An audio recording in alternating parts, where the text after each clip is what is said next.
Going live. Do your thing.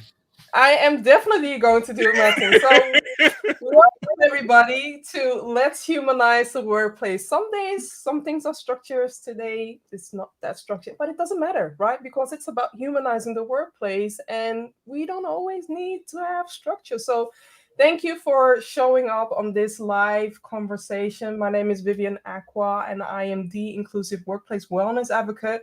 And I have something to share with you. I came to the realization recently that Let's Humanize the Workplace is celebrating a 2-year anniversary. I started in 2019, somewhere around this time. And the reason why I started was I was working on an assignment in a company in real estate. I won't name any names because, it's not about the company, but it's about the way the people treated me, and I was being bullied, I was being discriminated, and that to me, I felt like I was cornered. I felt like my voice wasn't heard, even though I went to the different procedures, as in going into HR, talking to my manager. Unfortunately, because of the distance this person was residing, she never met me. She never talked to me, but in the meantime, she was stabbing in my back. And I'm very sensitive. I am very empathic, and I'm just like, why aren't you meeting me halfway to get to know each other? I know that we don't have to be friends, but at least let's have that conversation about what I can do, how I can support, and what can we do to make this better. She did not believe in me. She was, sharing all this bullshit. Sorry for my Spanish or for my English. I am going to, drop a few things, but she was sharing all this BS about me and how she saw me whilst not even knowing about me. And that's where the idea came from. Even though I was being dehumanized at that second or at the time, I knew that, creating a show about dehumanization wouldn't help, because that's not the solution that I want. I want the solution to be humanizing the workplace. So that's how the idea got started. Instead of focusing on the pain, I turned the pain into purpose and want to connect with those who believe in we need to amplify the humanization. So I see already comments. I see Gabe here. I see Audra here. Thank you, Audra. Thank you so much. And I also want to highlight something, because something amazing happened a few weeks ago. I got the opportunity to talk to the people from Indeed, but also to talk to people who are close to Lena Waithe. And for the people who don't know her, look her up, because she is an amazing actor. She's an amazing producer, and she had the opportunity to work for Indeed, or to partner with Indeed on these amazing opportunities. A highlight of that opportunity is Indeed provided 10 BIPOC filmmakers. Each of them got 100,000 grant, and based upon that, so they indeed gave away $1 million to this group, to be able to create a narrative, to be able to create a different narrative, and they call that project Rising Voices. And what they did among that project, I highlighted that conversation on my website vivalaviv.com, but it was an amazing conversation. So many insights, so many things that I learned from that conversation. And I have to say that Hollywood, or wherever the film production is, diversity has to be part of your protocol. Diversity is a must. And if you are not including the different voices, but not only on the front, because we see that. We see a lot of things happening on the front, and I'm worried about what's happening in the back. Who are the people editing the backstage? Who are the people who are creating the scripts? Who are the people who are filming? Because there is a different lighting and a different way to light up, people of color, but also to light up the diverse talent that we have in this film industry. So thank you. Amazing. And I also see I don't know who Naps Juice is, but I just want to highlight, glad that you're here having this conversation. Thank you so much. But today, it's all about the power of storytelling. And I am going to highlight the guests that are here. So there is a way for people and companies and managers to see that there is a power of storytelling. What story are we telling? Are we going to tell the positive side where you boost employee engagement, where you boost the productivity, or there is an or are we going to highlight cancel out or the microaggression, all that, that shitty stuff that is happening, that is causing people to disconnect, that is causing people to disengage. And now also regarding cancel out, right? Sometimes people reach the point. So don't say, I mean, I don't know about the story of your company, but I've seen certain situations here and also seen certain situations with the projects that I'm working that sometimes people tap on your shoulder and you're not listening. They whisper something in your ear and you're not listening. They wave at you, say that there is a problem going on or there's a challenge going on. You're not listening. So for them, the last resort is they are going to activate cancel out. Sometimes people cancel out with just sharing this bit or exposing everything, right? That's up to you. When you work towards inclusion, when you work towards belonging, there's no need to worry about cancel out. And also, cancel out doesn't have to be negative. It's a lesson to be learned from you to do better.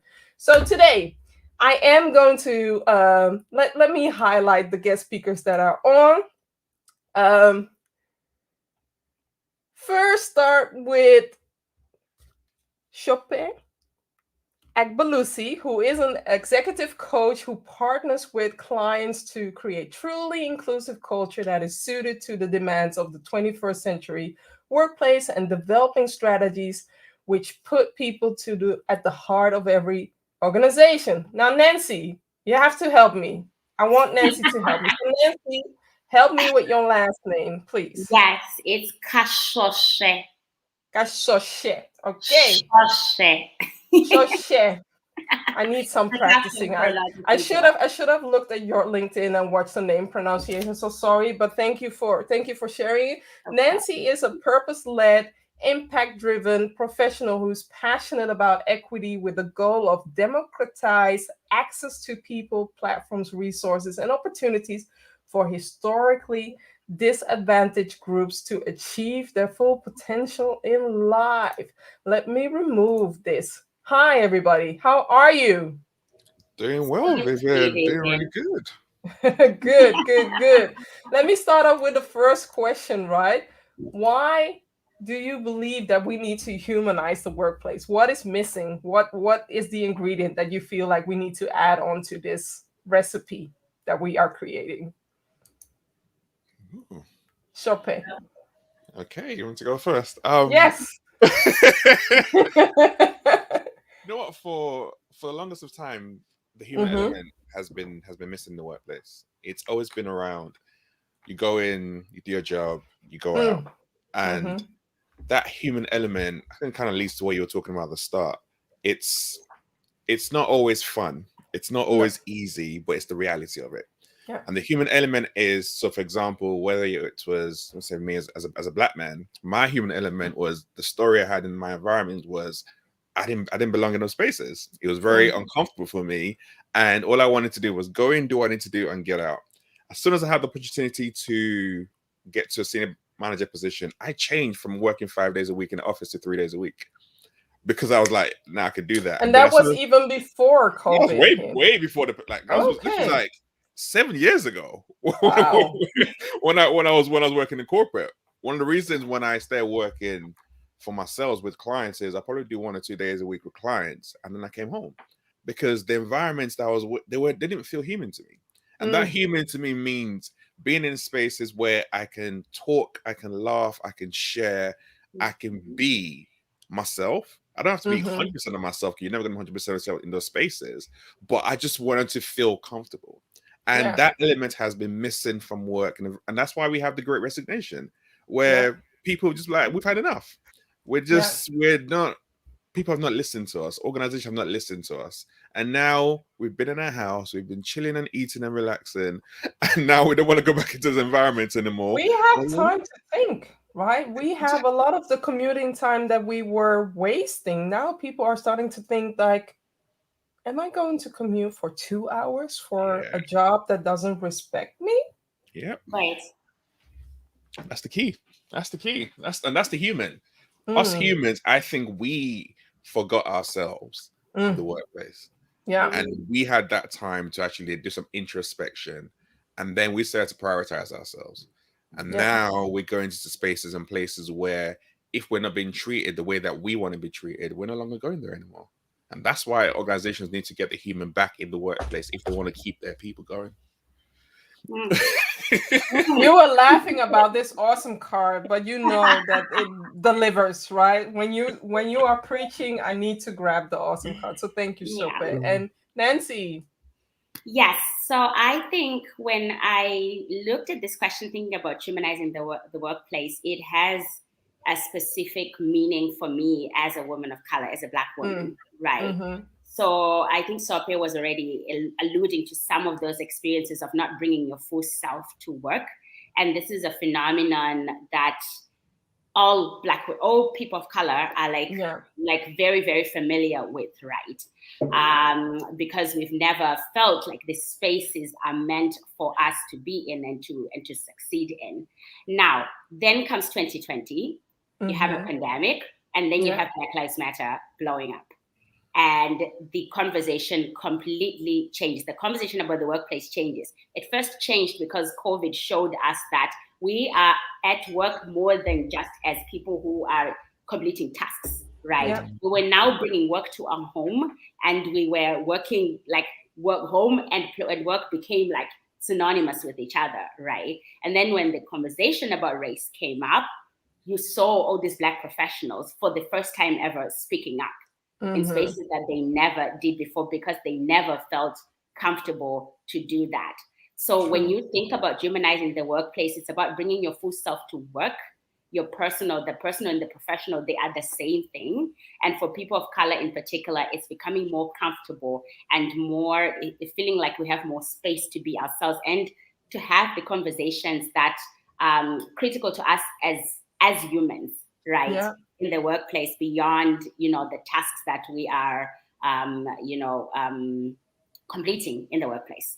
So I just have to say awesome, but also something that you said was hitting the nail right there in the past. And I will put this on myself as from a personal experience that most of the time when I worked in a consulting, and most of the time I was one of the few, and if not, I was the only one Black woman or the only Black person working for within that space. And when you say something that is something that you have seen, or something that you have witnessed, or something that you experienced personally, which is negative, and you open your mouth, it depends on who you have in front of you. So most of the time I was conditioned to keep my mouth shut and move on in the past. I'm not anymore now, but in the past, because you are the only one, people plant things in your head saying that it was just a joke, or he didn't mean it that way, or you might have misread this, or so many things, planting um, doubt seeds in your mind and thinking that you are part of the problem. Now I know better. Now I know that what I wish I would have told myself when I started my career is stand in your ground and trust yourself. Nancy knows how tall I am. So I'm very tall. I'm like 1 meter 86, but I made myself small because of these occasions, because I was believing the other, because I think it's covering, because you assimilated to become one of them instead of being you. Now I'm owning it. Now I'm wearing purple hair and wearing my headscarf and doing my thing.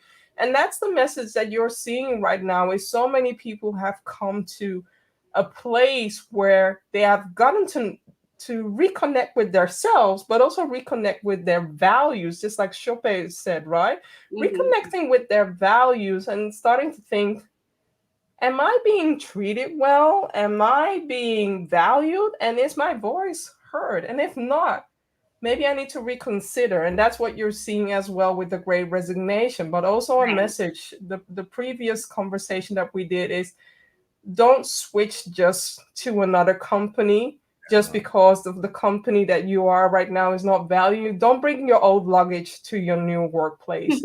Make sure that you process it. Make sure that you have not process, but make sure that you have mourned your old job, have grieved your old job, and then start over new. We need to recharge yourself, and we need to leave the work behind, and not bring the X into the new work, because then you are starting to see the same patterns, and that's not what we want. Right. I see Jared sharing psychological safety, which is huge. Indeed. Indeed. Definitely, Yeah. definitely. So yeah, I mean, part of the great resignation, right, is that people are quitting without anything else lined up. mhm. Right? That's how strongly people feel about their value, or realizing their value, and Yeah. how they want to be treated in the workplace. And it's True. incredible. And if a lot of people are just surprised, because nobody quits without something else lined up, but people are just like quitting like that. True. There is a mindset shift definitely in the Netherlands, where now we have more jobs than people, and people are not applying to jobs because they know they've read so many reviews that that company has a toxic behavior, or they left on a toxicity. So please, also for the managers and for the HR people, be kind to people, because the majority of the people leave because of the manager. They leave because there's somebody within that team that is causing that toxicity. And ask the people who are leaving, ask them, why are you leaving? Right. And make sure that you have something in place to prevent them from leaving as well, to prevent future people from leaving as well. So thank you. Nancy, Yes. today we are talking about storytelling, and there's so many stories to listen to. But what is a valuable tip that you can share when it comes to storytelling in the workplace? Because in the beginning I shared, you can share a positive story, or you can share a negative story. Either way, it's a story that you're sharing in the workplace. Right. So what comes to mind for me, and again, something that completely became apparent to everyone that's so important in the workplace, is empathy, right? So practicing empathy, just listening really well to people and understanding that what they need in the time that they are telling any story at all, whatever story it is, right? I think in general, a lot of us have a tendency to listen with the intention to respond, right? We listen to respond. We don't quite always listen to understand. So empathy is probably the biggest kind of asset, skill, or behavior that all of us have to cultivate, either personally, but in the workplace, especially for people who previously didn't feel comfortable to be there. It's important that we create safe spaces, and I love the person who put psychological safety in the comments, right? Because that is this kind of space that we want to create, and really use empathy to connect with people and let them know that they are being heard, right? Yeah. Whatever type of story that they are choosing to tell at that point in time, without moving too quickly to solutions. Yeah, you were talking about listening. The version of listening that you were talking about is active listening. Sometimes you don't have to say something. Just listen and let that marinate. Like a good barbecue that you are preparing. And I come with a warning. The people that watch my show, I will drop carrot cake or barbecue or whatever food that you're just comes making me in mind. hungry. I'm sorry.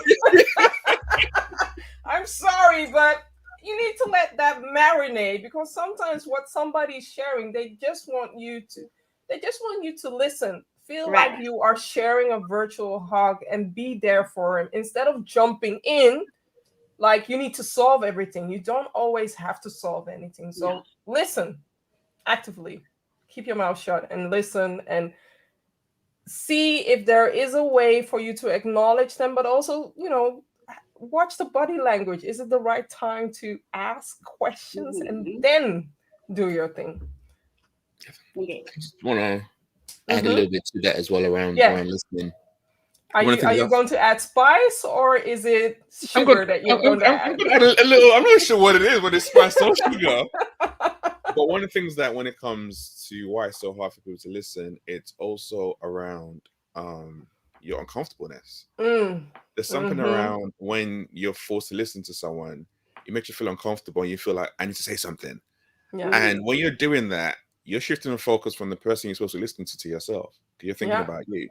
So if we Right. really care and if we do exactly what Nancy was talking about, where and we being empathetic, that means we step outside of ourselves and it's Mm-hmm. all about that person. And therefore it's all Exactly. about that person. It's not about what should I do, what should I say? It's I'm just gonna Mm-hmm. listen to what that person needs from me, not Mhm. be wrapped up in my own So thoughts. instead, you're basically saying that if somebody's sharing something and what's coming to share is, oh, I had that experience. Let me tell you about my experience. This is what I face. Which Mhm. shifts the focus from that person Yeah. towards me, Right. giving it Yeah. back to you. Yeah. Yeah. That's that ego at play that we need to be Mm-hmm. careful of. Mm-hmm. Mm-hmm. But coming to that question, how would you answer that question? What is the valuable tip that you would like to share when it comes to storytelling in the workplace?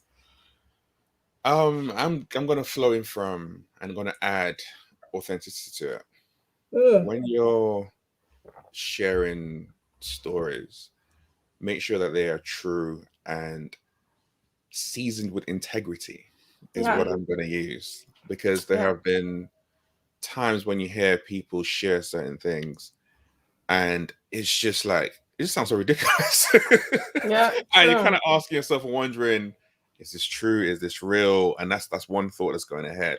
But two, there are times when people, going back to what we were talking about earlier on, people share things to try and create oh yeah, I've been there, or I understand, and you're like, but you can't relate to what I'm just talking about. Exactly. Like my story is completely different to what you just shared, but yet you're trying to get a bond by saying, yeah, because it's like this. I'm like, no, Mhm. it's not like that. Mm-hmm. So when I talk about being authentic, it's when people are sharing their stories or when you're sharing your own story, be true and keep it real because people can tell. And there's Mm-hmm. nothing worse than when you're sharing a story and for one, people can see through your bullshit. Yeah. And it's like, why are you telling me this? Number one. Number two, it also keeps that mark in your head that I can't trust that person. So you've already done two things in that one scenario, in that one lie, because you have not been authentic about your storytelling. True. I Right. totally agree with that. And in my mind, you tipped upon something that I am witnessing lately right now. And I have to speak on this because um, when it comes to racism, when it comes to unconscious bias, or when it comes to topics, microaggression, or things that are affecting the people of color, I'm not saying that the other DEI professionals or the white professionals don't have any say in that, but the reason why I'm doing Amplify DEI because I cannot share everybody's lived experience. All I can do is create a With a space platform. for Mhm. other people to be able to connect with the other role models, to be able to connect with somebody who is a transgender, to be able to connect with somebody who is neurodiverse, to be able to connect with somebody who has, who has special abilities. Why? Because I cannot share that story. And it's so important. And this is towards the decision makers, towards HR, to the managers. When you're hiring somebody to do a racism training, when you're hiring somebody to do a microaggression training, is the person who's providing that training, does this person have a lived experience to those who are they supporting, to those your company is supporting, right? The minority, the people from the underrepresented group. Again, I'm not disqualifying all the amazing, people that are doing the work, but then again, are you keeping it real? Are you being authentic? I'm not saying Mhm. one or the other. I'm saying and, and, and. Right. That is inclusion. That is diversity. So mix up the different trainers, Mm, mix up the different topics. Don't cater only gender. And by gender, I'm saying only women, because there are more genders. There are Mhm. more genders. I'm seeing so many comments. So let me share the comments. The change dog is sharing, don't let anyone chase you or what you want and deserve for your career. Also Facts. sharing, if you make the decision to leave one organization to go to the other, you need to do the work to make sure that the new organization is a best fit for you today and in the future. Thank you. Mila is sharing, hearing you, and Michael, who has been my day one fan, day one ally. Michael Groenewoud, reading between the Ooh. line. It is important that the Ooh. DI space is not colonized. Yes, You know Michael. what? Michael knows how to drop the salt, drop the Yeah. pepper. So thank you, Michael, for sharing that. Going Vivian, to can I yes. add something Oh, to definitely. the tips again? So you triggered me with some of what you were saying, to think about how, sort of active allyship is also an important part of Yeah. like storytelling in the workplace, right? Yeah. Yeah. So passing, sort of using your platform to pass the mic, and to, if it's not your narrative, it's not your narrative, but use it to amplify the voices of those Yeah. who have that experience, or at least to Yeah. drive the conversation around it. And a really great example happened to me this week, right? Ooh. Where, as you may know, this past weekend there was the Omicron variant, right? Yeah. That came up. And as you all know, the news around it and how it was, and immediately, right, Africa was labeled. Yeah. South Africa, particularly. So my country, Zimbabwe, is also on a ban list, on a travel ban list as well, right? When we don't even have a case of this Omicron, by the way. In any case, though, I had a really great moment with one of my coworkers where he took a post of the viral post that went viral over the weekend of this doctor being interviewed on BBC, and he posted it Yes, on I his saw page, it. Yeah. right? And he messaged me about it, and we proceeded to have this conversation. I was so grateful for that, because one, I am emotionally exhausted from Yeah. just this weekend, from checking on my family, from like, I'm like, I can't be in this political debate right now. Yeah. And he used his platform. He's not Black or African. He used his platform to kind of bring this story to more people in other ways. So just active allyship that is sincere, with integrity, that is actually like about amplifying stories for people who might otherwise not have the opportunity to. Exactly. Exactly. I love that. And I my heart breaks when it comes to Africa, when it comes to countries or from people or where people are underrepresented. I'm just like, why is this hate? Because there wasn't any hate when in England things were spiking. There wasn't any hate when in the Netherlands even things are spiking right now. So I also feel like we need to share sympathy and amplify empathy right now, because everybody's going through these struggles, and not harbor everything for the Western society. But that's a whole nother topic. I want to keep it on the level of storytelling, because we talked about why storytelling is important, but also what can managers do to empower their team members with storytelling in the workplace. And I'll hand the mic over to Chopin. I'm going to start with leading by example, Mm, because stories are powerful when it comes to building connections with people. And we're mm-hmm. talking about being human. And the best way I've found to be able to connect with people. I mean, I remember when I think I was 28 when I got my first like senior leadership position, Mm. and the people who were in my team, the youngest person was 15 years older than me. Wow. So as you can imagine, it's a team of 6 people, men, women, completely different backgrounds from me, a lot older than me, a lot more experienced than me. So there was a lot of like, what's this young black guy doing here? What does he know about us? And how we actually end up connecting was just me being real with them. And I Mm-hmm. shared some of like my story, my journey, Yeah. but also took the time to then listen to some of their stories and their journey. Yeah. And we met on, it's like that storytelling created a bridge for us to be able to meet and walk across and get to know each other on a human level, as opposed to I'm your leader or I've done XYZ. It was all of that was out the window. Yeah. And that's what stories do. They connect people. But again, goes back to what I was saying earlier on. I wasn't trying to lie or fake anything. I kept it real by myself. And in that initial conversation with them, I was also very open and vulnerable. Because that's what I wanted in my team. So in my head, I'm like, okay, one, I want to connect with you, but two, I want to model what this looks like. I don't want to come around and say, I want us to do this, but I'm not showcasing that for myself. If I'm going to be a leader and to lead from the front and showcase this, I'm like, this is not what you're used to. And they said to me, like, what are you doing? Like, you're sharing stuff which we don't tend to hear from people in that position. Like, yeah, because we're still all human. So you need to get to know me, understand where I'm coming from. So I think that's what leaders can do, managers can do, is they can be the ones that lead by example. They can be the ones that share their vulnerability, even around issues around race. One of the biggest things I saw last year, the places that worked well, were the leaders that stepped in and were like, you know what? We don't know what to do.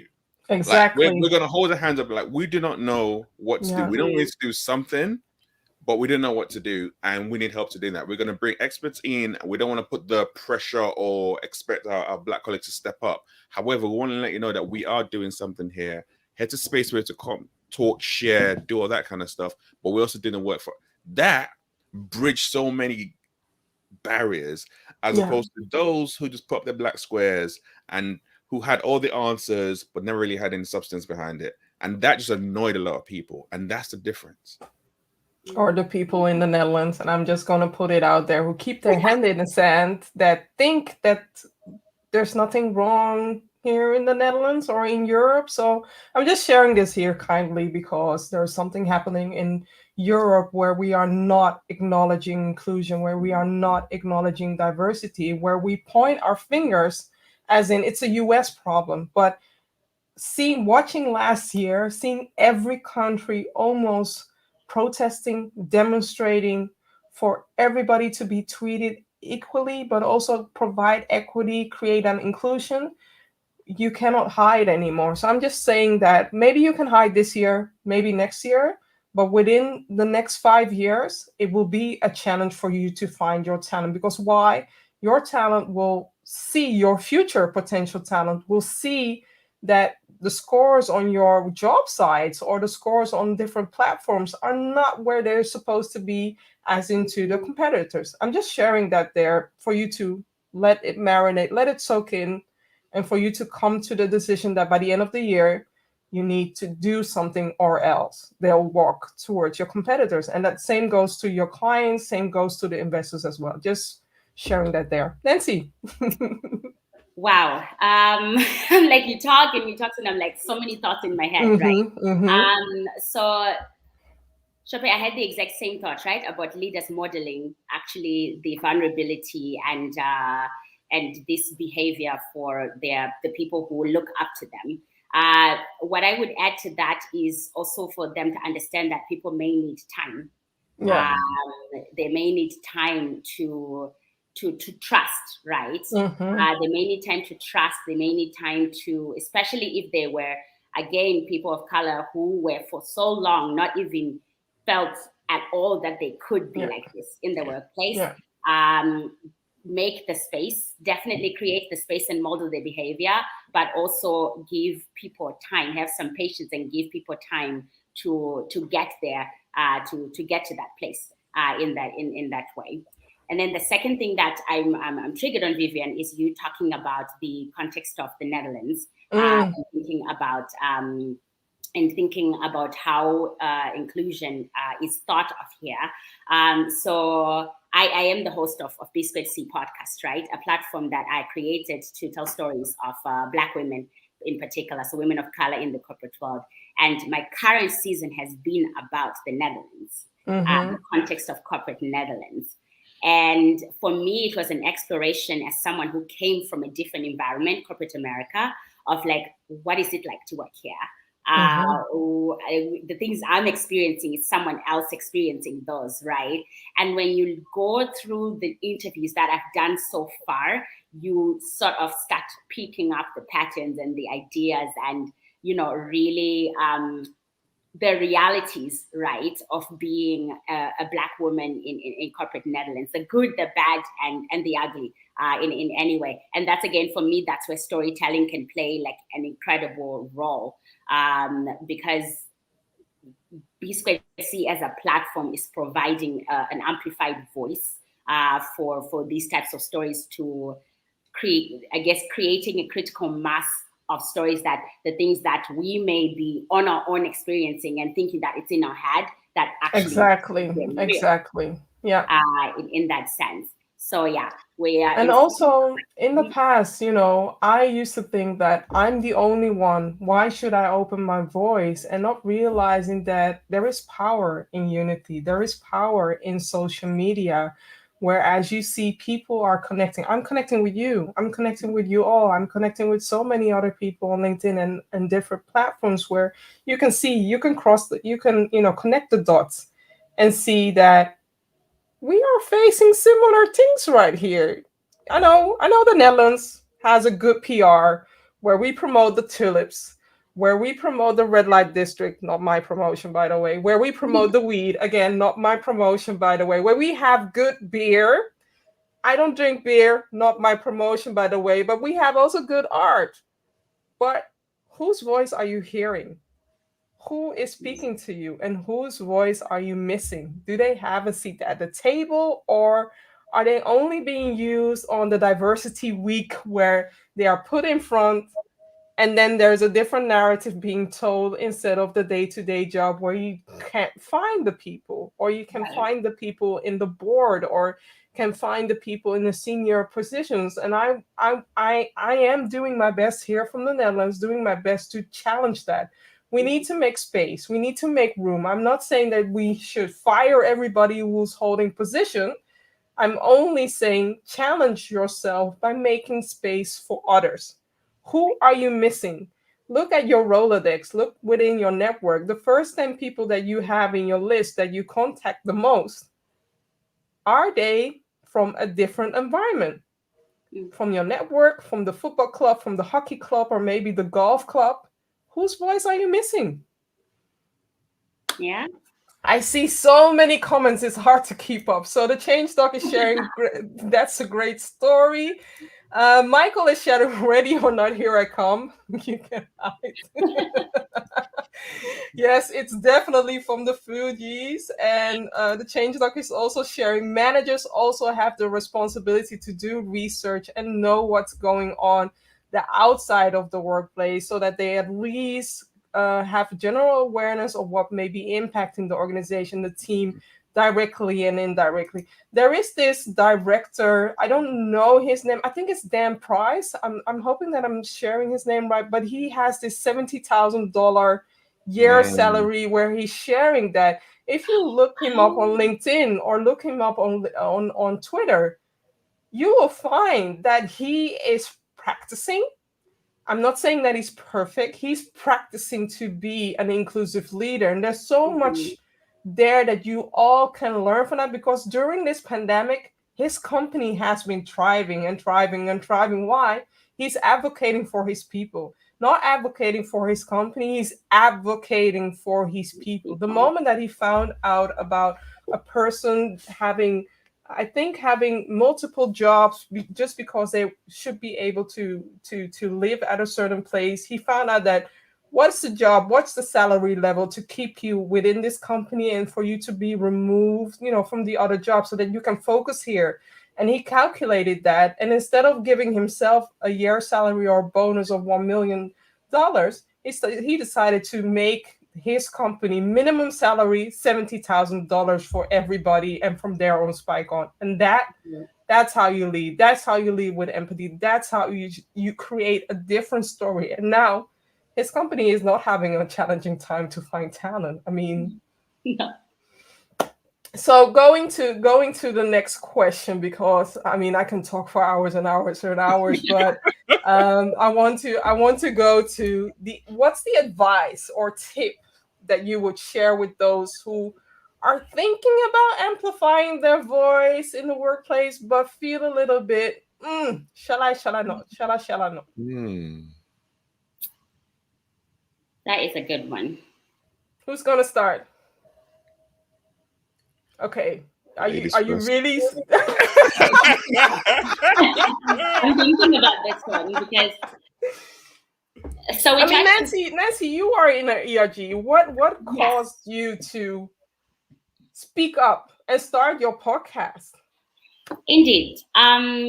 So we talked about authenticity some time back. You talked about, having a voice and whenever you speaking with authenticity, right? But we have to acknowledge on the flip side of it, especially for people of color and the women of color who I interview on my podcast, right? Yeah. That is a very tough thing to do. It's easier said than done. Yeah. So that's a challenge that is very that can be very particular and stop people from being able to show up as their full selves and to actually like use their voice, right? My personal tip that empowered me to actually do what I do, to step out and still do what I do, even when I was like scared or whatever it is, was actually finding community. Yeah. So finding community. Black women are my heaven. I have friends who I call up. I have Vivian who wants to send me soup when I'm sick. I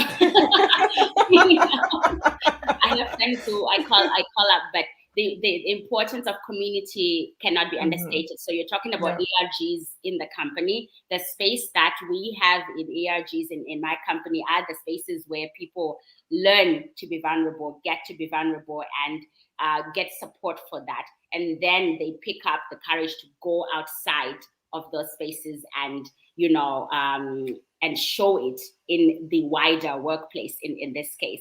So for me, I would say find community that supports you, that lets you make all the mistakes and be vulnerable and all those things. It is so important. I have personal networks of women, of Black women, of people of color. Those are for me the spaces that I get to practice all the things that I want to be outside of those spaces, and they're so important. That's why for me, I have built so many of those communities in different ways. B2C is just one of those spaces.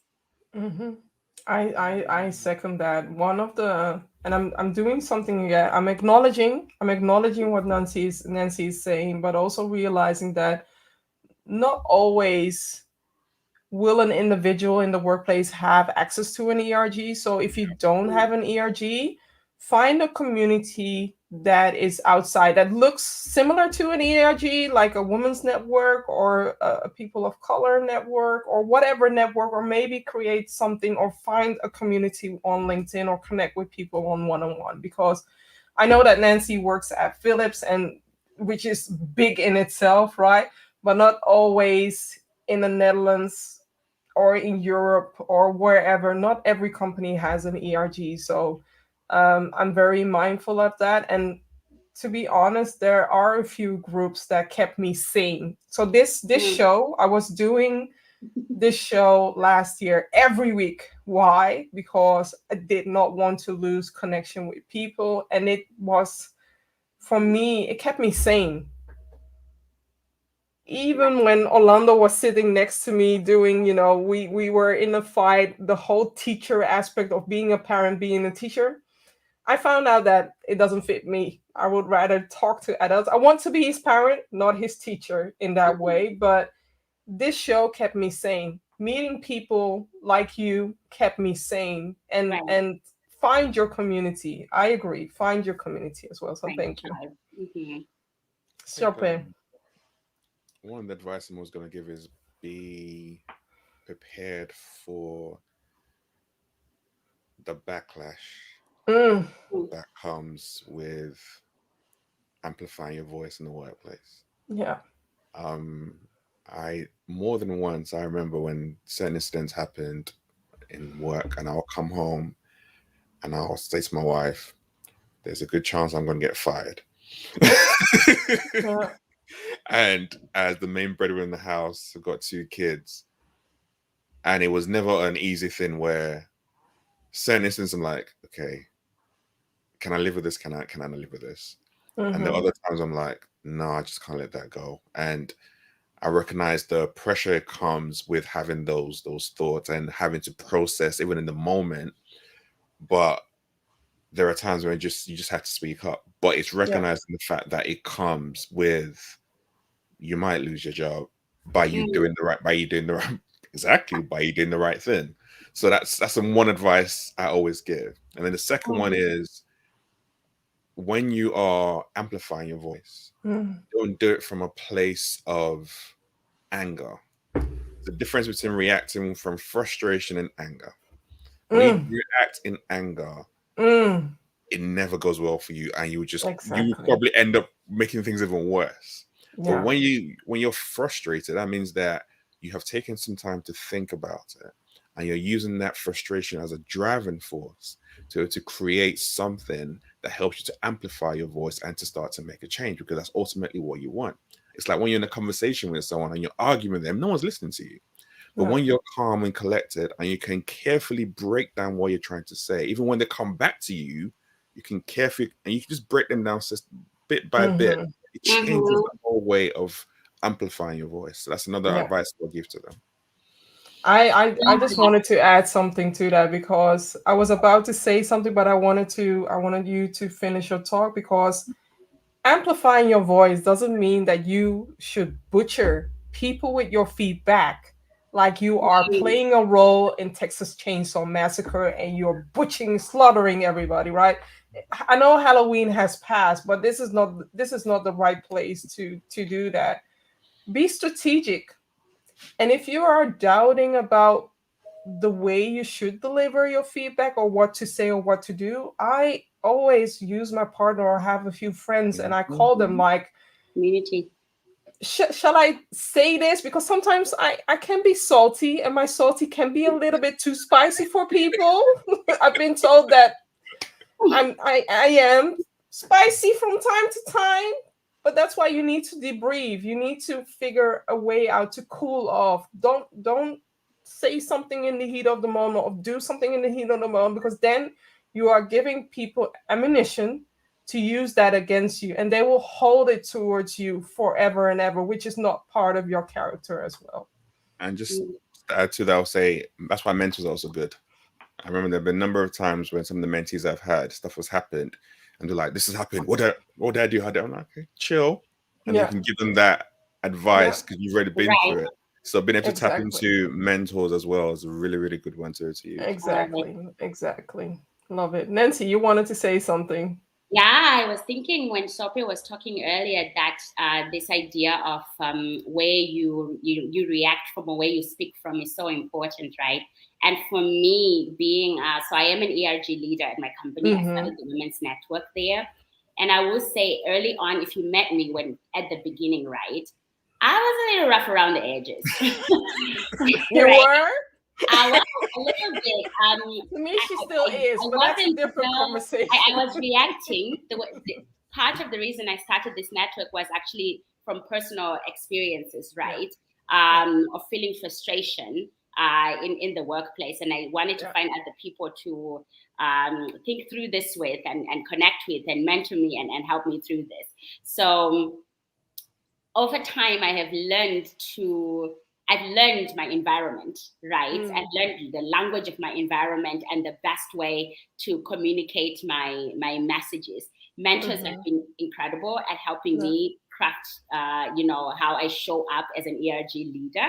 And then also myself learning to step back and be mindful and listen more to people, even when I strongly disagree with them. I was a firecracker at the start of this, right? Like you could not tell me anything. And I have really learned to be a lot more measured in my responses and my approach. And that is actually what has sustained me as a leader and continues to do so in that case. I had every right to be upset about my situation, right? But it is in the way that you actually shift, focus around and the way you respond and use language and learn the environment around you to navigate differently.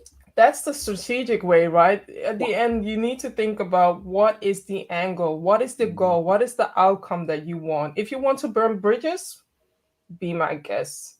But also looking towards the younger generation, where I have a sister, we have a 14-year difference, where I can definitely see that they have, I wouldn't say all the millennials, but they have a way of sharing things and think that it needs to be done. Whilst there is a different generation that feels like you need to let it marinate. You need to take your time, and that's why I'm sharing. Be strategic, whatever generation you are in. Be strategic and think about what is the outcome that you are hoping for, because it's the outcome of bombarding everybody like in Kill Bill, or thinking that it's Terminator 3 or maybe Terminator in the workplace. That's totally up to you, but I want us to create a narrative where we can reside be in the same space and be comfortable with the uncomfortable. Also realize that we can respect each other without butchering each other. You can share feedback, be constructive, and say that you are respecting, whatever this person is sharing, but don't walk away and butcher somebody and think that you might not never see them in 5 years in a new workplace, because they will remember. And this is just like Maya Angelou says, right? It's not what you say, it's not what you do, it's how you make them feel. And that touches into belonging. So I'm being hit up by so many messages. So I want to highlight some of them. The Change Doc is shared Dan Price article where pay me more growth. So that's in the LinkedIn Live. The Change Doc is very active. Amplify your own voice takes courage. It's important to acknowledge that. Julia Schmidt is sharing, find a community to support to amplify your voice in the workplace. And Michael is sharing salt and spicy. Yes, salt and spicy go very nice. And also the Change Doc is saying, don't be ashamed if you don't want to make the decision to amplify your voice. Exactly. Sometimes the decision you need to make is for yourself at that moment. It's such a thing as walking away. You can fight harder and stronger. And also, don't forget that you can fight and advocate together. Don't always have to do it alone. Don't always have to do it alone. So indeed, for the win, for the war, don't need to win every battle. Be strategic. And clapping at Michael. And then I love the media and the cookout references. That's here.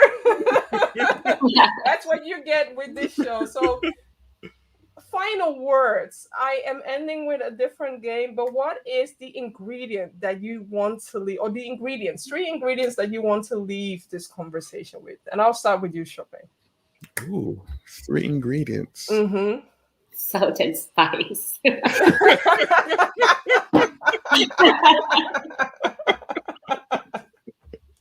Or maybe the Bonet pepper. I don't know how hard you want it to be. I'm gonna go with, first of all, I guess I'm gonna go with sugar. Why? Because we need sugar. We need to be sweet as individuals, as humans, as ourselves. Before anything else, before we do anything else, we need to look after ourselves. And that's, for me, that's that sweetness. So if you're the foundation, that's where that sugar comes into place.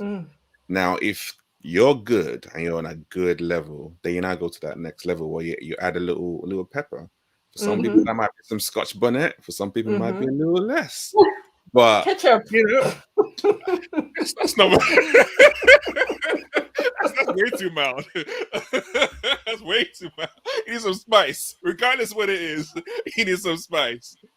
But that spice is you then using that to be able to create environments that work for you. And it can be every single thing that we talked about in this conversation. But ultimately, I'm in this space right now and things are not quite right, but I want to change things. So I need to add some spice into the system to be able to change things, because it gets a little bit uncomfortable for some people when you get the spice. But the fact that you've got the sugar, you can handle that because you're cool, you're chilled. And I guess the last thing I am going to add to that, it's going to be some, See, I got sugar, I got pepper. It's probably the yuckiest meal ever, but I am gonna go with some veg. I'm gonna go with some veg, and the reason why I'm gonna go with veg is veg comes in all different shapes, formats, spices, sizes, all of that, and that is what you need the most when we talk about creating inclusive spaces where you belong. It's about having that diversity in there where you're in a crowd of people that you're learning from, that you're growing from, that can also support you. And that's why that variety is so important. We don't want to be in an environment where it's just same old, pale male stale, like it has been back in the day. You want that difference. So those are three different ingredients I'm running with. Okay, in my mind, I'm converting grilled vegetables on a barbecue with a sweet sauce that contains sugar, but also there is a separate sauce available for those who rather want it spicy. And there you have it. That's the meal that we are eating. I'm not responsible for any cravings you have. I'm just sharing it here. Nancy, what dish are we never cooking? prepared to talk about food. Put ingredients. Now my brain is like, I'm racking my brain of like, I mean, Nutella, like, where do I go with this? Right? Here's what I'm thinking. So I'm thinking more about sort of values, right, that are so important to storytelling. So one is courage, and I think we talked about it. I think people in the comments were echoing that as well. That it does take courage.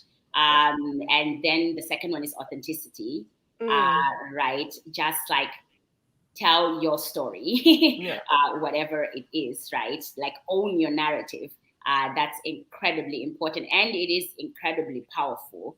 To just like authenticity is just it's like a magic pill that we've been told that it's not good, but it's amazing when you actually embrace it. The last thing that I'm triggered by, the one of the commenters who talked about, it's okay if you don't want to amplify your voice. So I'll say self-awareness, right? I think as an ERG leader, as an activist, I've had moments. I think when I was less mature, I had moments where I would meet people and I would be so disappointed, right? That they're like a woman and they're like a Black woman. Why don't you want to fight? Right?